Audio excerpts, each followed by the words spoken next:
Hello, everybody. Hi. I just want to introduce myself. I'm Kate Donovan, and the gentleman who just left is my business partner, Eric Bromberg.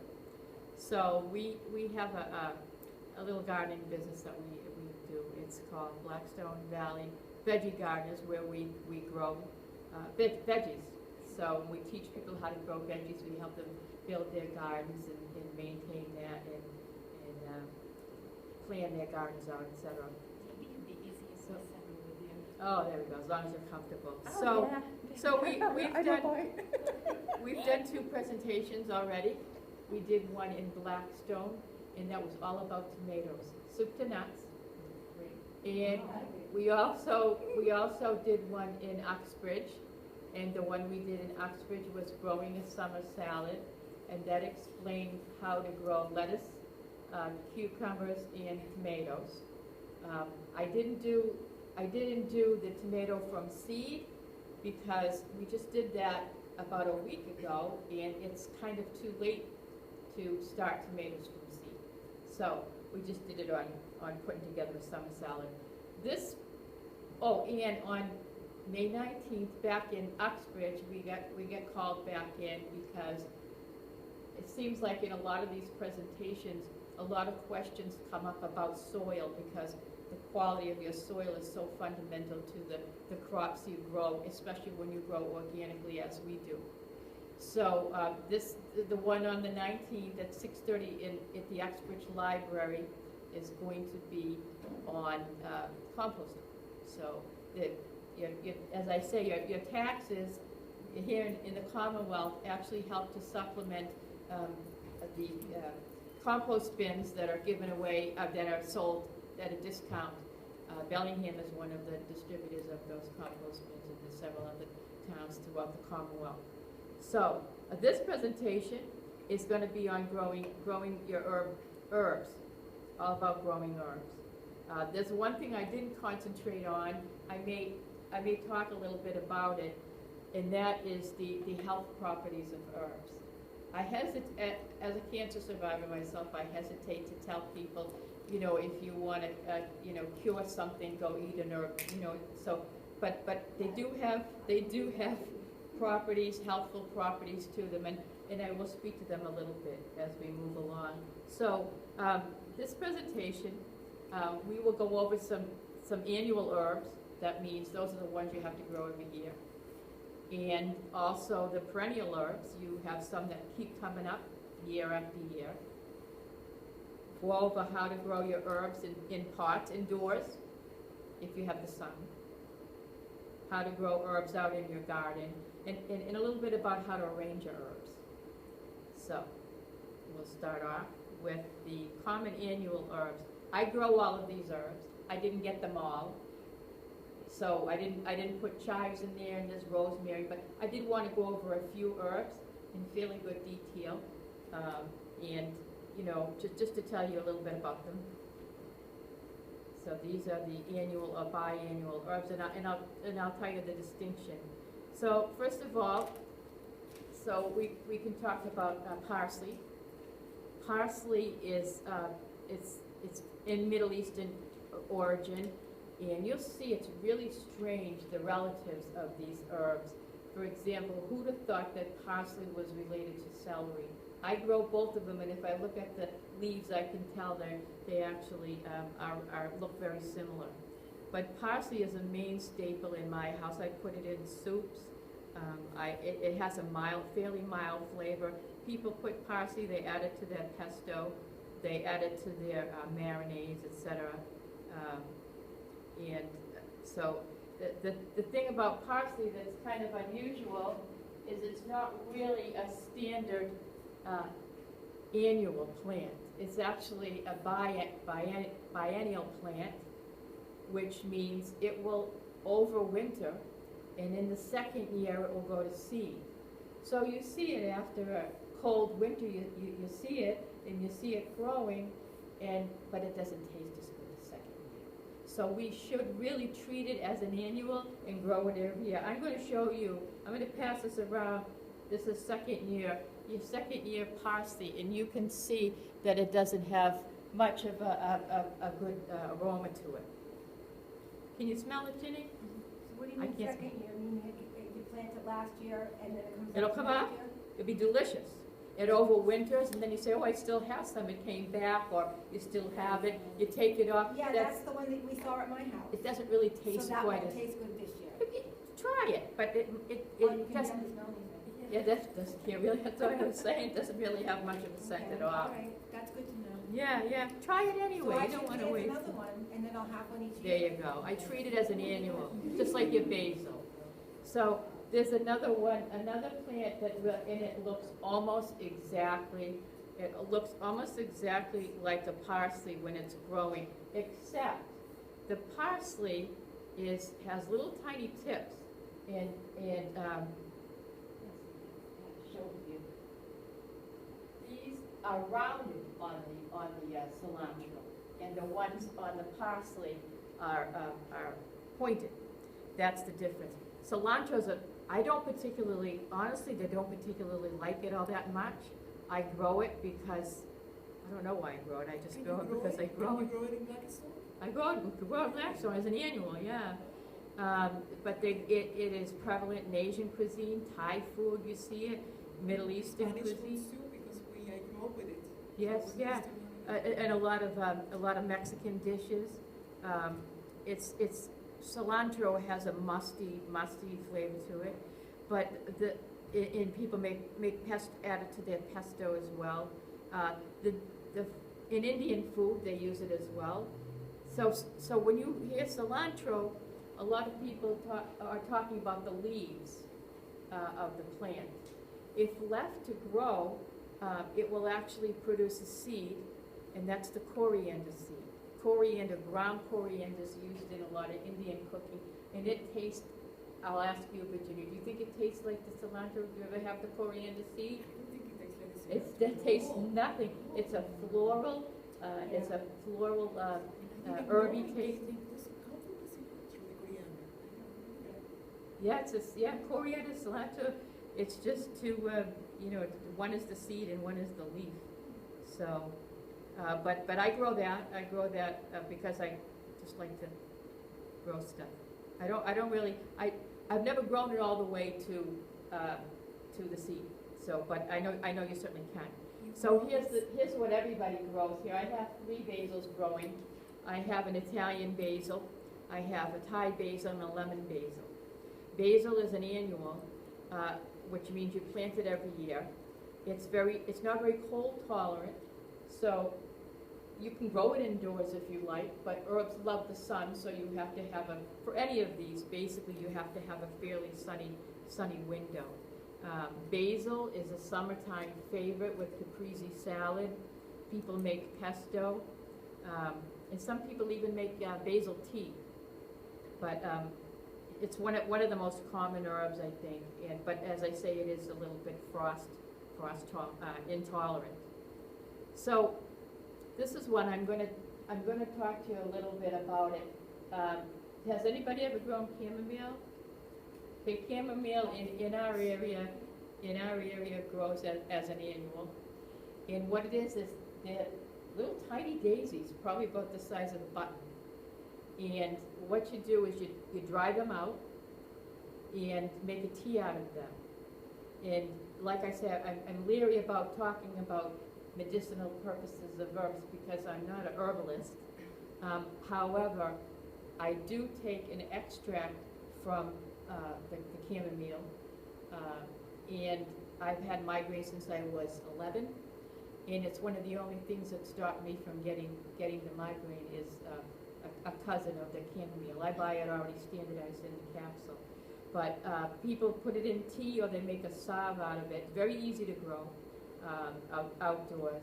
It reduces inflammation, has antiseptic properties, it aids in digestion, and it reduces migraine. What I did this last year when it came up, you see the little flowers? I knocked off the heads of the flowers, not the leaves, the little heads of the flowers, dried them out. I got some mint that I also had, grows perennially, dried that out, put them in little tea bags, and got some little coffee cups and made little Christmas presents for people. They love it. And That's a good combination. oh, it tasted good. Yeah. And the chamomile doesn't have quite as much flavor as the mint does, but it's very relaxing. It's what the sleepy time, the Yeah. sleepy time tea. I remember in high school they had a lot of those teas, herbal teas were a big deal. So that's a chamomile. Dill, believe it or not, dill is also an herb in the celery family. And it also goes to seed, and you can actually, grind up the seed if you want. Dill being a kind of a strong tasting herb. It's kind of like the parsley in a sense that it's also biennial. It's very fragile. Neither parsley nor dill care to be transplanted. So if you're growing your herbs do you grow herbs from seed? You don't do many herbs, Virginia. Yeah. So if you do grow them from seed indoors, it's best to use one of these peat cups and then plant the peat cup, because the roots are fragile and the seeds are tiny and they just don't like it. So I know there are several other herbs out there that you plant every year, but these are the ones. I just wanted to give you some kind of just a background, a sampling of the ones that I typically grow. And so there are plenty of herbs out there. If you do it right, and if you're lucky, they come back year after year. One of them, now believe it or not, this is one of the most popular herbs in the world. It grows everywhere. It grows Europe, Africa, Asia, Australia, North America. Very, very hardy perennial. And people use it in tea. They use it in a little sprig and mojito. They make it into a tea, or you put it in your iced tea. They make it into a jelly, or you use it in lamb dishes. Mint is extremely aggressive plant. So if you're going to grow it, I keep it in a separate pot, and don't let the roots grow out. And mint has many different varieties, and as I had stated, even basil is a sister plant of mint, although basil is an annual in our area. So there's all those different types of mint. Typically, if you want to buy your plants as plants, and you go to Home Depot or one of those places, they have chocolate mint. They often have spearmint, but you very rarely see peppermint. I don't see peppermint in the stores. Peppermint is an interesting cultivar because peppermint is a sterile plant. It does not produce a seed. So the only way that it actually propagates is through cuttings, and the way that it grows is under the ground. So that, and everybody loves, of course, Christmas candies, and peppermint is a very popular herb, and it's just very strong because it grows right under the ground. So, but peppermint has no seed at all. In that plant, I have a plant, and when I say that these perennial plants come back, it's not like a rhododendron or a bush out in your yard. The plant dies, and then the roots stay alive. I have one that's put in I have raised beds that are made of cinder blocks, and I have a mint plant inside one of those cinder blocks, and it's been there for 4 or 5 years. Every year it dies down, and then it grows back up from the root ball. And I believe that what the roots are doing is they're actually living, consuming the old roots that are dying off. So I mean, it's really very hard plant. But one year, as I say, I made tea out of it for friends. Then I had so much, I hate to waste. So and you ask people, do you want some mint? And they don't really know what to do with it. So I put it in vodka and made a mint extract. It was really yummy in cakes and frostings and stuff. So, but if you want to grow something and you want it to come back every year, grow mint, but keep it contained. I ended up pulling most of mine up that was so spread across in that back, and I planted some in the pond. Dang. But then I Smart. yanked it out. Yeah. It was choking. He's got to, because it's very Yeah, it was invasive. choking my chives and stuff. It will, like, yeah. Yeah. And it didn't look nice Yeah. anymore. Oh, hold on a second.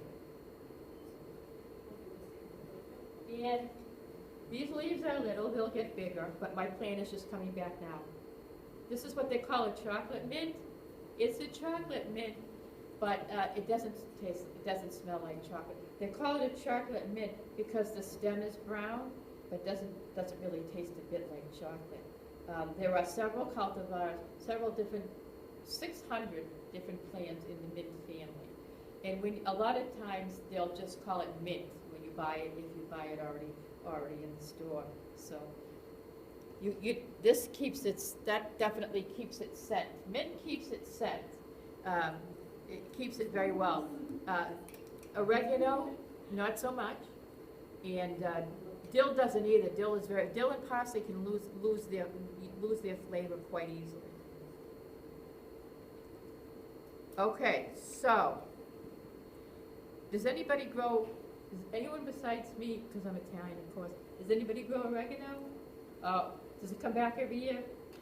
It doesn't? I'm not sure I share my. Oh, some do, and some do not. Yeah. Maybe it's a location. Could be the variety. I tried it a couple of times, and now I've got a big, huge bush of oregano coming up, and they have a Asian variety that's spicier than the normal Italian variety, and as I said, oregano it's better fresh. So if you can get it fresh, sometimes you can pick it and keep it in the freezer. But people do dry it. Obviously, you see the dried stuff in the store, but it's much better fresh. Most of them are better fresh. You can put it on pizza, put it in pasta sauce.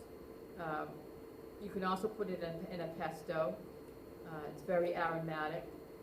So you can add it to garlic, a little bit on garlic bread, and in salad dressings. So my oregano, like I say, if I'm telling you that an herb is perennial and you have it and it's not coming back, first of all, be patient with it because it's the roots that are going to come back again. The plant typically is dead. So give it a while and see if it comes back. If not, try it again. Keep it fairly warm. Put some straw around it or some hay around it or something, and you might have good luck. So.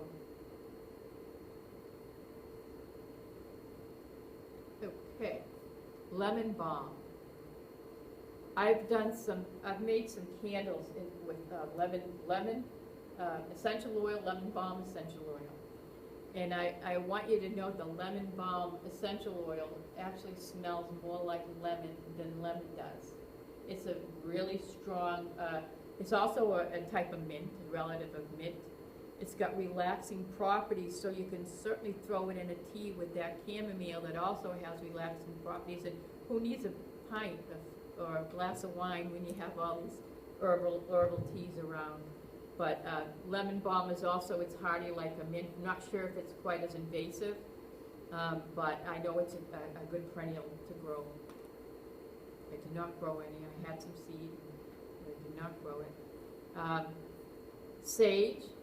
I've had some sage. Sage is that peppery, herby thing that you put in your stuffing. It kind of goes with rosemary and all that, and it's actually Southern European. Italians use it in some of their dishes. It's good with fish and meat. It has a fairly strong peppery scent to it. But one year I actually grew a variety called a lemon sage, and it was very mild. And by mistake, I put it on a pizza. Well, people put fruit. They put what do you call it? Hawaiian pizza with pineapple on it. So it was. I didn't know it, and then my brother-in-law said, "This is really good. What is that?" I said, "Oh, geez, I put the lemon sage on there by mistake." But I tried to grow that, and I lost a lot of sage plants. They say it's perennial. This year, finally, my sage plant is coming back. So sage is another good perennial. So I want to explain a little bit about growing herbs from seed. So some herbs in the mint family and others as well have very, very tiny seeds. So if you're burying, if you're taking your pot and you're pressing them down, you know, the seeds in order to plant them, then they don't have enough mass to feed themselves while they find their way up, you know, to sprout. So they're gonna die. So what you do is, some people don't even cover the little tiny ones, they just kind of pat them on the top and make sure you spray them. Now, people would assume, well, the plants like a lot of, and they do, earth like light, but they have this, so most of them, or several of them, with those tiny seeds, if you leave them under strong light, because they're so small, they dry up quickly and then they'll die. I've had that happen many, many times. So the thing to do, the right way, or the easiest, most foolproof way to grow your small seeded herbs is to have a little heat mat underneath them. And until they sprout, they really don't need light. They just need a little heat mat underneath them. But you can't, like I say, you can't bury these tiny ones deep in the soil. And you have to spray it with a little mister. You don't, you know, if the water splashes around, it might hurt the seeds. It's very, very tiny. Does anybody grow, who grows, you grow yours from seed, Julie? I've done both, but yeah. Inside or outside, just outside? Inside. Oh, yeah, yeah. I started the herbs that I had inside, and my vegetable plants I did inside also. Ah. I had no kitchen table for, Oh, you know. right, right. No, like I say, I have a light room downstairs. There's another way to get, well, there's 3 ways. Of course, you can always buy your plants, but that's the 3rd way, buy them from Home Depot or what have you. But the herbs, you can take cuttings from the herbs, and the way you take the cutting is you get I didn't have a video on this, but you get a piece of that stem that's new, and you can tell that it's the new growth because it's kind of a lighter color.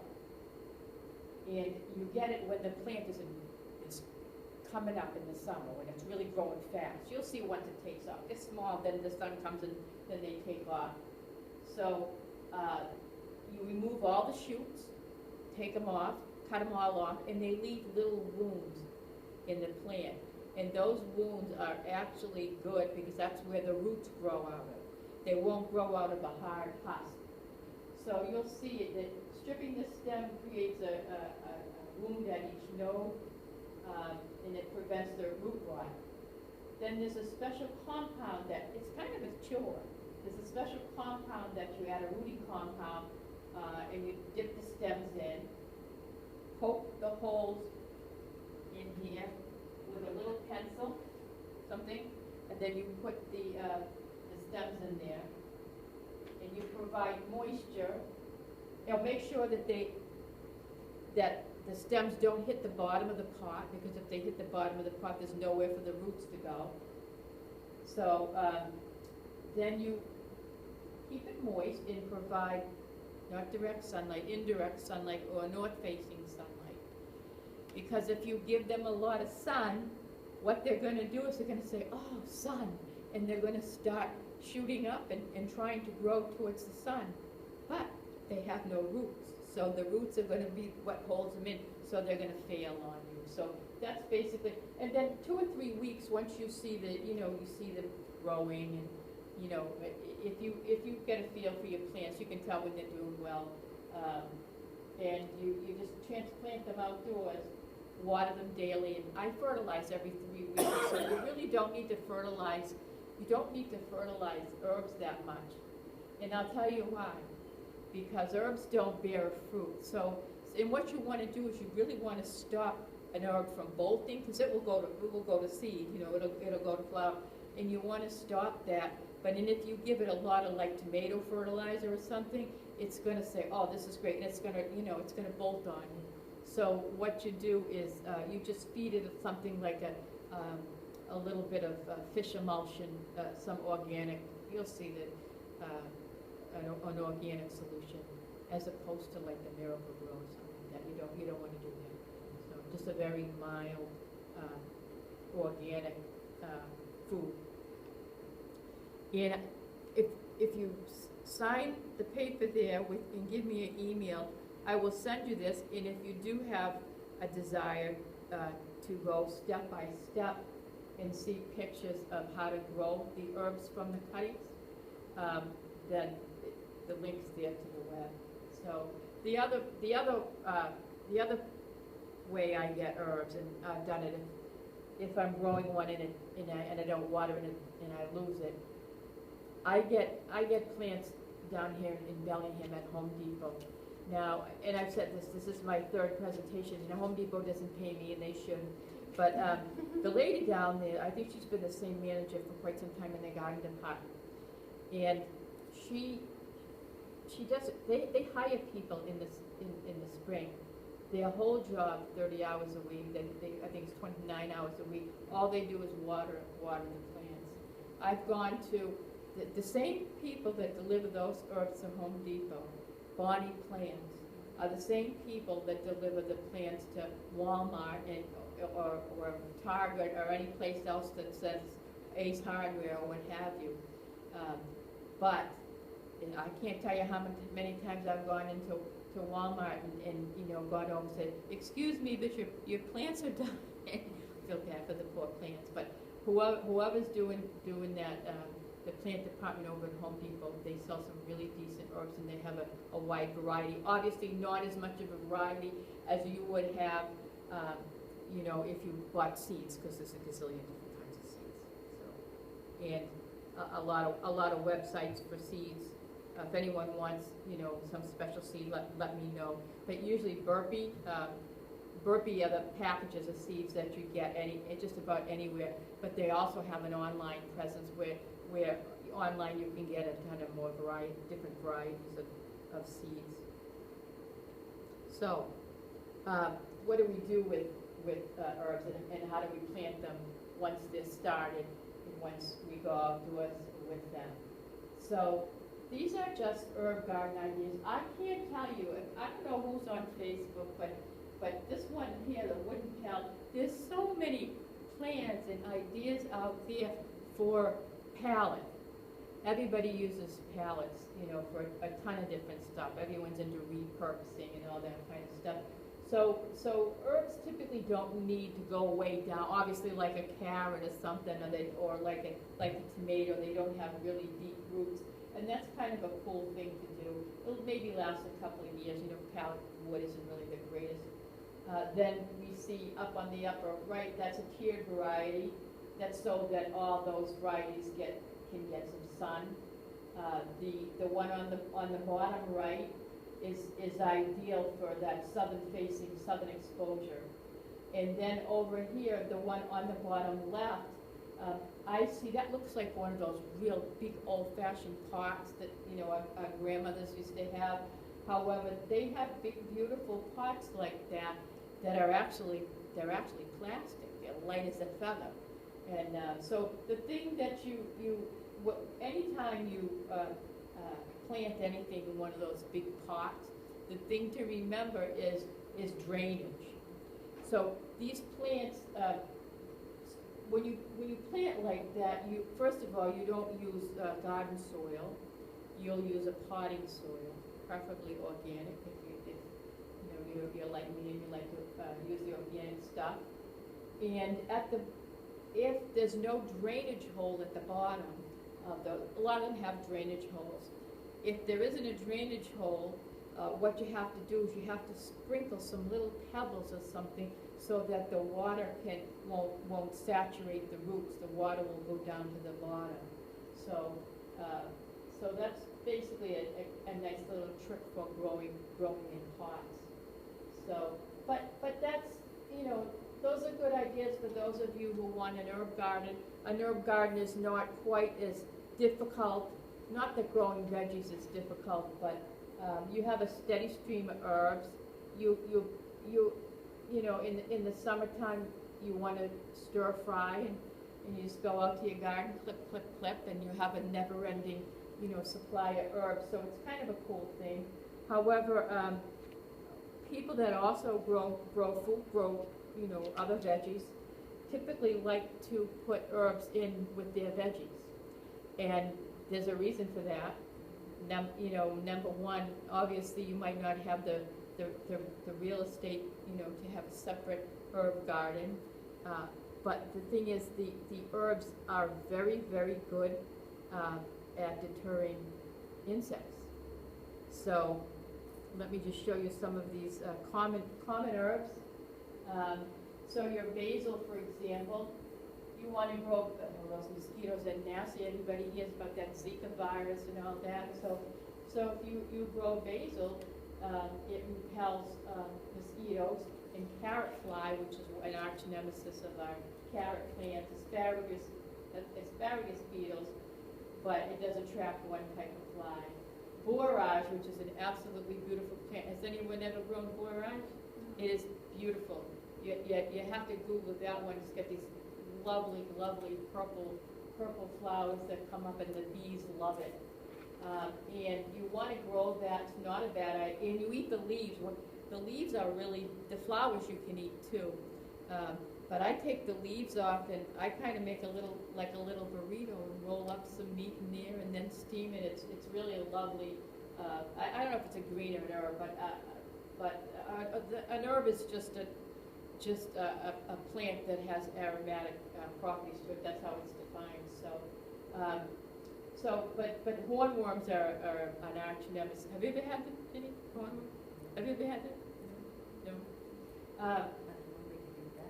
Oh, they're the ugliest things. They're very long, and they'll decimate your whole plant. So catnip. So anytime we see this here, right? This aphids. That's something you want, because an aphid is a little bug that once it gets into your garden, it destroys just about anything, and you see the little eggs on the bottom of your leaves. So anytime you see that, it's a good idea to take note. So as you can see on here, there's a lot of different herbs I didn't go over. There's the chives that everybody grows, fennel, lavender. So it's pretty good. We went to presentation on deer preventing, and they said that rosemary, that they don't like rosemary. Who doesn't? The deer. Aphids? The deer. Oh, the deer don't like rosemary. Oh. I love the deer, but not near the garden, I that's love for the sure. deer too, but I don't get anywhere Yeah, to worry about. well, that's good. So here's some other ones. Lemon balm, lemon thyme, lime basil. I guess the mosquitoes don't like the citrus, I'm understanding. So oregano and parsley, just says many, many pests on the oregano. What is that? Oh, ironic. So rosemary, here we go. The Mexican bean beetle, spearmint. Summer savory is also a nice herb. Thyme. So there's a lot of good reasons to grow the herbs, and that's one of the best reasons, as I say. So another thing is that anytime you get into gardening, it's a good idea to keep in mind companion planting. Some plants grow best with other plants. How many hours of sunlight does it work? I would say a good 6 to 8 hours of sunlight. Yes, pretty much like a tomato. But as I say, that's misleading, because as I say, when you first start them out, you don't want to give them sun, or when you propagate a cutting, you don't want to give it a lot of sun. But an herb, in order for it to grow, you'll see the best perennial herbs. If you can't grow oregano, I'm telling you, it's a perennial. If you put it in get a fresh one, put it in a sunnier place, it'll have a better chance to grow. Okay, so questions? Did you want some lemon balm? Tell No, me because about I your have some. Tell me about your lemon balm. It came back and it's doing well. What do you do with it? What do I do with it? Yeah. I didn't do anything with it last year. I just have it to smell and stuff while I'm looking at it. I like it, and I wanted to use Oh, I see. Yeah, so there's a, yeah, so, there's, and I'm gonna put it in, really should have put it in this presentation. There are people out there, there are actually groups on Facebook as well, where these people actually get degrees on herbal science and holistic healing and all that stuff, and it's kind of scary because, it's kind of scary because some people take it, they'll take an herb thinking it's going to help with one thing and it actually will hurt. So now, when you go to the doctor says, what are you taking? What kind of medications are you taking? Now you ask them, and they want to know about your herbals as well. That's because people are doing without. Yeah. Just because it's herbal doesn't mean it can't hurt. Yeah. Any herbalist will tell you, don't stomp doctor's instructions before, they Right. advise that you go an herbal route, but, you can't just do it on your own. Yeah. You have to know what you do. Yeah, absolutely. So what other kind of questions do we have? We have some time. The perfect location to dry your herbs. Okay, so there's a number of ways to do this. Has anybody ever dried herbs? Do you do them by just by with a string like that? Is that how you do it? I haven't. I've never tried it that way. I just leave them in like a basket-y type thing, and again, all over the counter. That's it. Okay, so there are a number of ways to dry your herbs.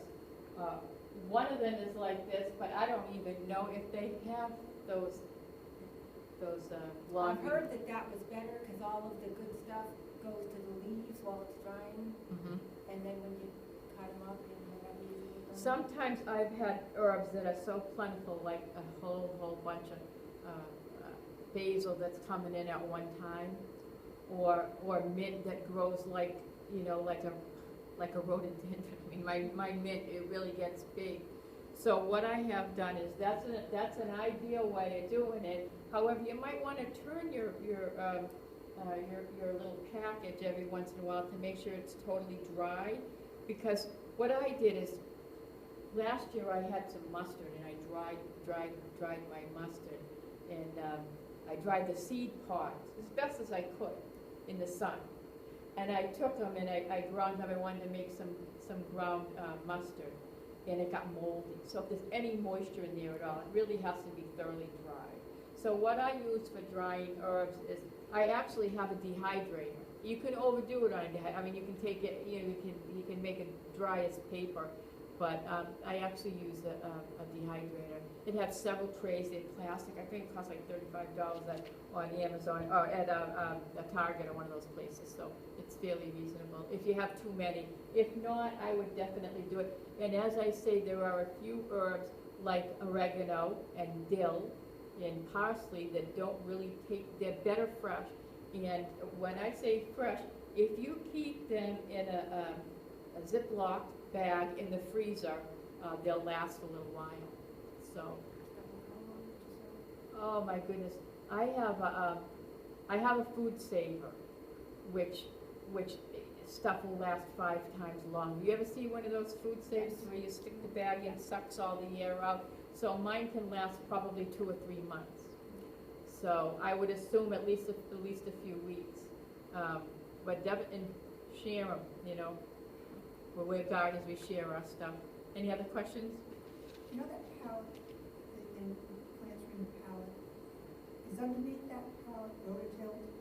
Not Or necessarily. is that deep enough? Yeah, so I think, let me go back to that. I'll show you what people do. There's a number of ways to do it.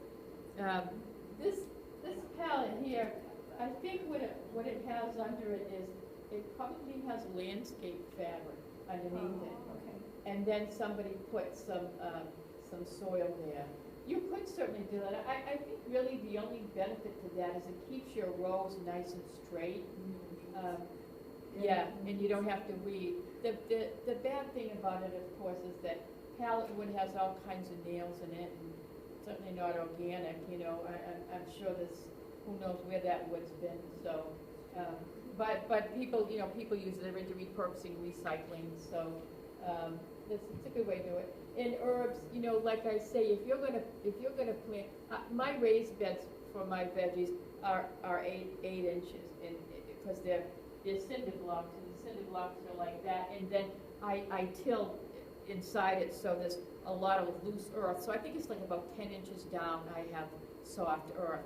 But the herbs don't need it really all that deep. They're not really super huge rooters. So, except of course the mint will, and then, you know, so then you don't want it to. So, yeah. They could companion vegetables like for the herbs, like certain ones that are good for the tomatoes, you're not close to it. Is there any problem with any of those? Any herb not to be next to Let's some see. vegetable? Hold on a minute. Let me look here. I'll tell you, I can't tell you that the vegetables are good for the herbs. I don't know of that. I do know the herbs are good for the vegetables. As you see, the chives would be very good for the carrots, because carrot fly is and all other vegetables as well, because of the aphids. So anything on there that says here, dill, I'm telling you, I have gone years and years where those squash bugs are just horrible on my veggies. You ever get squash bugs? Those, yes. Yeah. Yeah, they can be, some of them are, I think they can be different colors. But what I do now is I take a little squeeze bottle full of diatomaceous earth, and I squirt them, and then when they land on the plant and they take, they land on that powder and they take in water, they can't absorb that the diatomaceous earth, and they explode. I hate to be mean, but I really want my veggies to grow. So the only bad thing about any time and also any kind of bug treatment, the way to treat it organically is typically with a soap. What I would do is I get one of those gallon pumps that you clean the deck with. You know the kind I'm talking about, that you pump up, and put in a little bit of soap, sometimes a little bit of garlic and some cayenne pepper. Those are good for the insects. And that's an insecticide fungicide. And when you spray it on your plants, what happens when a bug lands on it, it has the soap, so it will slide off. If it ingests the soap, it will die because it can't breathe. So what happens when you treat your plants, herbs, vegetables, fruits, or what have you, when you treat them organically, you're killing them physically and not with the chemical. The only downside to soap, as you know, is it washes off. So diatomaceous earth the same way, it's an organic treatment. So I'm big into eating healthy, and I remember going down the street to the I'm going to say it right, the Mennonites, the Wegler Farms, and I asked them, I said, I really like your produce, are you organic? And they said, no, we're not, because it's very difficult to spray with that stuff when you have a big huge garden every time it rains. So they use as few pesticides as they can. Of course, if you have a garden, it's not it's not so, even then it's tough to keep up with, but it's easier for us to go out there and use our diatomaceous earth for our insects, or a soap solution for our insects, and fungicide as well. Say the same soap solution that I told you can use for insects, you can also use to prevent the spread of disease, because if you get a tomato plant that has a disease, a blight, it can spread it to the next tomato plant and the next tomato plant. So what you have to do, if you see a diseased plant, do some research, to make sure it's not just lack of watering or what have you. You need to pull the plant out and get rid of it, not in your compost, in a trash bag, and then you need to spray around it with that soap solution, so it kind of coats, and then say a prayer that it doesn't spread to the other plants. I've lost 10, 12 tomato plants just like that, almost to the ground. So it was funny one year, my friend had a tomato blight, lost almost all his tomatoes. He said, did your tomatoes get that blight? I said, my tomatoes are in good shape. You know, he lives in Marlboro, I lived in, I think, Blackstone at the time. And I said, well, he says, I said, I don't get any cucumbers. He said, well, I got a lot of cucumbers. So we ended up trading the cucumbers for the tomatoes. So we gardeners usually are, you know, trade stuff and all that. So it's all good. And more questions, ladies? Do you know if that solution Mm-hmm. will work for flowers too? Yeah. It's the same, you can spray it If on you your want, lilies or, you know, but there are. Do you get pests in your lilies typically? yeah, it's a red bug with black, lips. It's red. How big? Flying bug? I don't think it's red. Yeah, they will. You know, do you plant your flowers near your food, where you plant your food? You can probably, well, obviously you don't want to use anything that's gonna kill the plant, but you don't really have to go organic. You can I use use 7.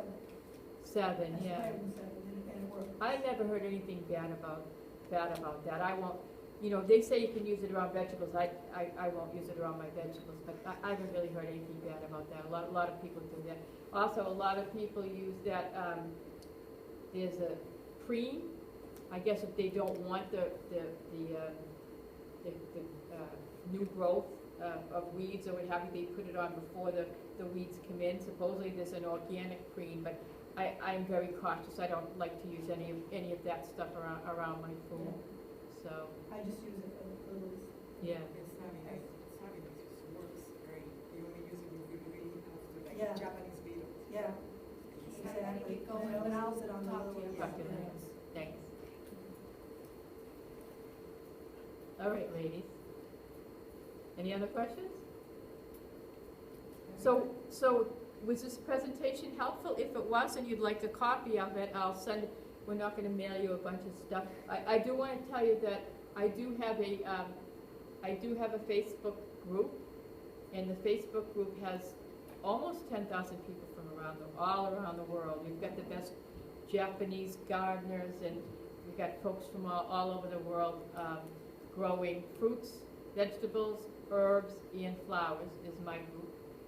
My partner, Eric, who came in to set up the video, he has one that's dedicated just to veggies. We also have a group set up, a page set up for Blackstone Valley Veggie Gardeners, where if there's other presentations we're doing.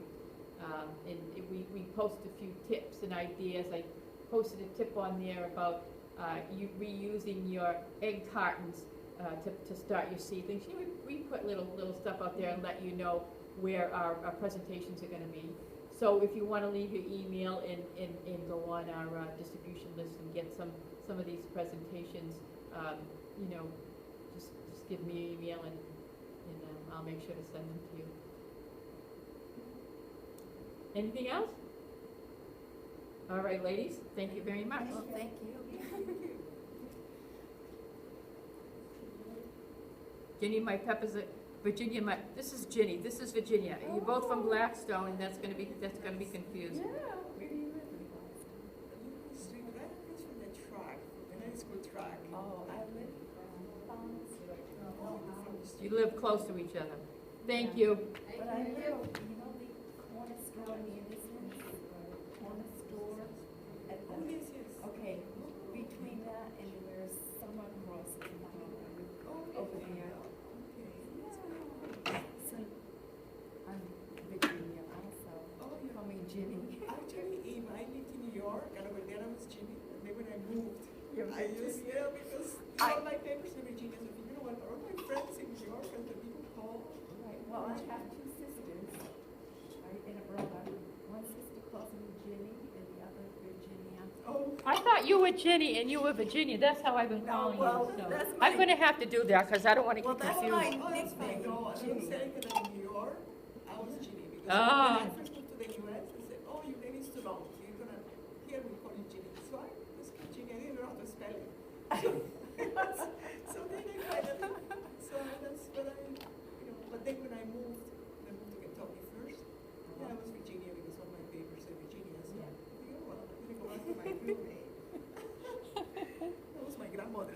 Oh, it's a beautiful name. My grandmother's name was Carmela. She was from Italy. Oh. And that's why I garden, you know, I grow all the big tomatoes and. Actually, we went to Italy in October, and we brought, exactly, it's not me, but I couldn't resist it. No, but yeah, they have these markets every Thursday. We're going to stay with his sister. No, we didn't stay with her, but we were there most of the time, and then we could walk to this town, which on Thursdays they have this public market. They close them all the downtown, and they set up all these tents, and you can find clothing, purses, shoes, vegetables, flowers. So they were selling these seed packets that look so good, and something that's called zucca, which is a squash. I know about those. Yeah, yeah. And if you like some seed, I really, there is one. You got some? Oh, you Oh, brought yes, some I back. brought that and spinach, spinach. So I Oh. brought to him, you know, What does it look like, the squash? The squash is about, it looks like, you know, the buttercup? Yes, the buttercup, It's yeah. bigger. It's like this. Oh. Because my sister-in-law was growing some in the hill, like, so bigger.